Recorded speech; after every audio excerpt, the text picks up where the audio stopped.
Ghost photographs of a wedding. I have a secret that I can't tell anyone.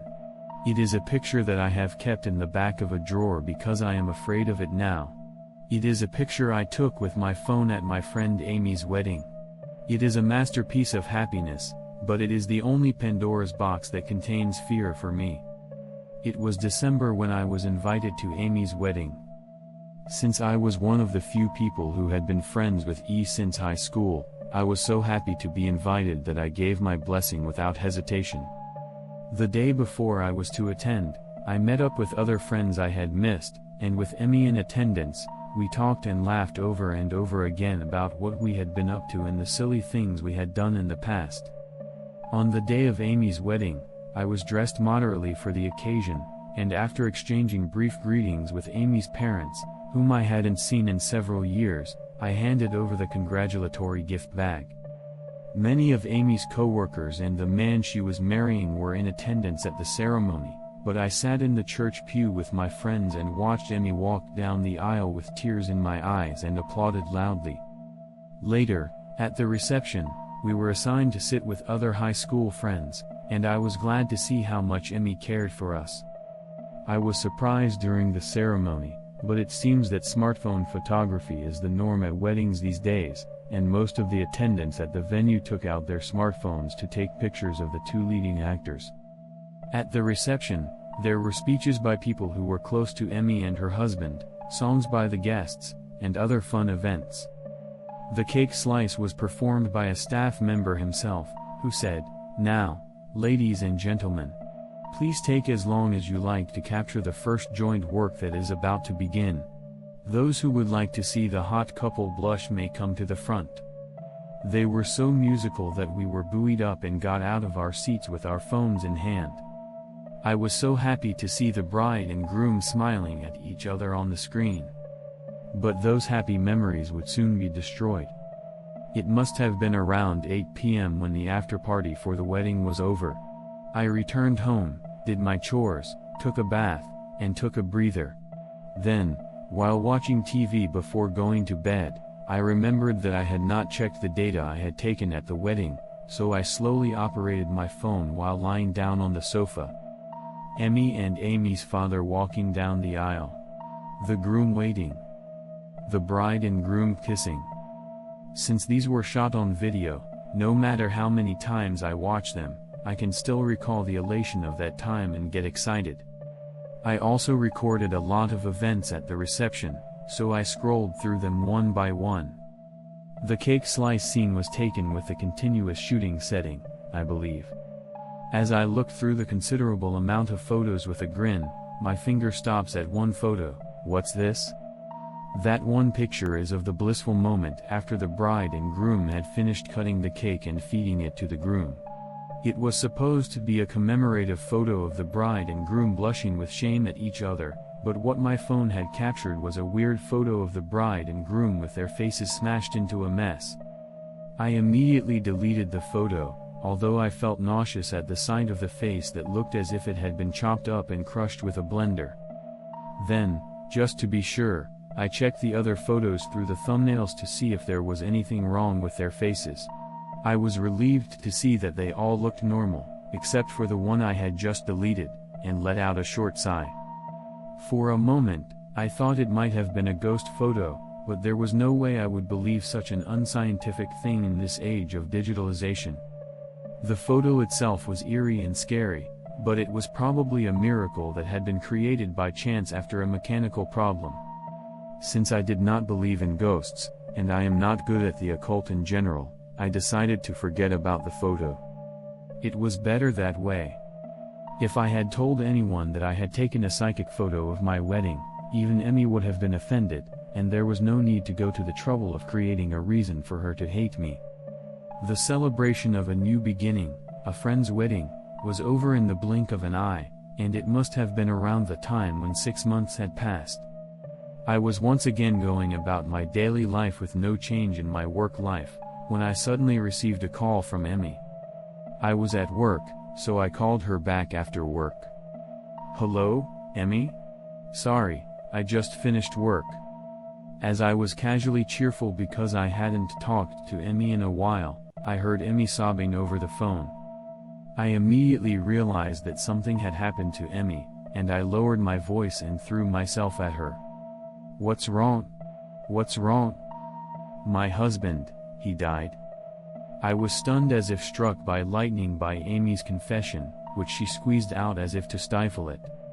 I was stunned as if struck by lightning, because I remembered that picture taken at our wedding, the one I had deleted on the day of the wedding, in which the couple's faces were smashed together. "What? Are you kidding me?" Car accident, head-on collision. Amy's husband had been in an unfortunate car accident on his way home from work, and he died instantly.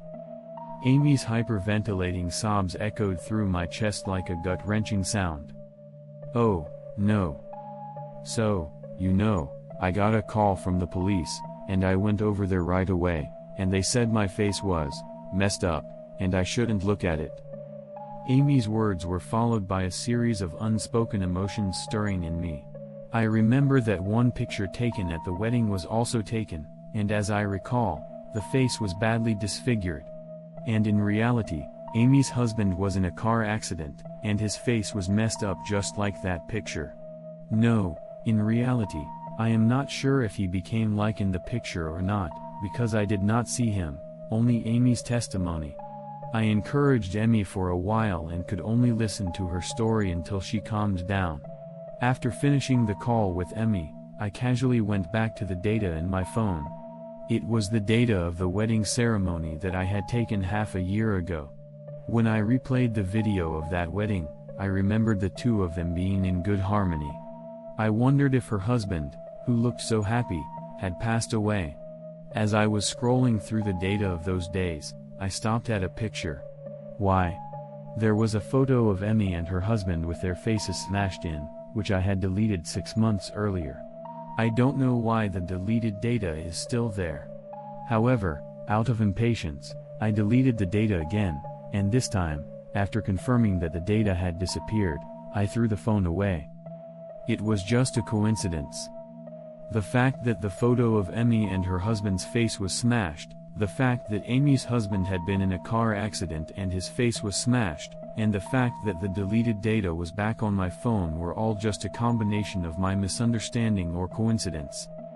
I shrank back into the corner of the bed with my head in my hands and fell asleep as if I had fainted. It was about 3 months after I received the news of Amy's husband's death. I had bought a new phone and was completely back to my old routine. I feel sorry for Emmy, but the only thing I can do is to counsel her and play with her and keep her company to avoid distractions. After discussing it with my friends, we came to the conclusion that this was the best we could do for Emmy. Thanks to our efforts, Emmy has recovered to the point where she can act reasonably normal and even laugh from time to time. We suspected that Emmy might be overworking herself even though she was getting better little by little, but we had no way of knowing the answer to that question. She seemed to be in good health like Emmy before this, but it seems to have been vanity. Emmy jumped off the balcony of the apartment where she lived with her husband. However, I heard that Amy's body was crushed as if her face had caved in, probably because she had made contact with a beam on the roof of a bicycle parking lot just before landing on the ground to give herself a cushion. I was horrified to hear this story. After her husband, even Emmy had died with her face crushed. I was feeling so sick and wobbly that I left work early and returned home at the time I learned of his death. When I returned home, I slowly opened my desk drawer and took out the phone I had before the model change, that is, the phone I had used to take pictures at the wedding. When I connected it to the charging cable and turned it on, the screen came up with no problem, and I manipulated the data file as if I was familiar with it. Please be gone. I bit my lip as I prayed, but as soon as I opened the file I despaired. No way. I knew it was still there, the data I thought I had deleted. A single photo of Emmy and her husband, their faces carved and crushed, hardly appropriate for a wedding. However, there was something strange about it. In addition to Emmy and her husband, There were several other people in attendance, including a friend of mine who was not visible in the photo. Why? If you look closely, you can see that the faces of some of them are crushed like Emmy and her husband. However, my friend's face, which had been obscured, appeared perfectly normal. However, when I saw the attendees whose faces were crushed like Emmy and her husband's, a question suddenly came to my mind. It is natural that I am not in this picture because I took this picture. Then, is my own face not smashed? There is no way to know for sure. Besides grieving for Amy's death, I may have to be pessimistic about my own safety. If I had cut out Emmy and her friends at the time I took this picture, would anything have changed? Would Emmy and her husband have not died? Would Emmy and I have remained friends for as long as we did? In fact, I don't know what I should have done, but I turned off my phone and put it in the drawer again. I should never touch this photo again. Call it a sixth sense or something, but I had a feeling that I should not be involved with this photo any longer. It has been about 3 years since I sealed my phone, and so far no obituaries have reached me. I will surely not know if my actions were right or wrong until the moment of my death. This concludes this story. Thank you for listening to the end.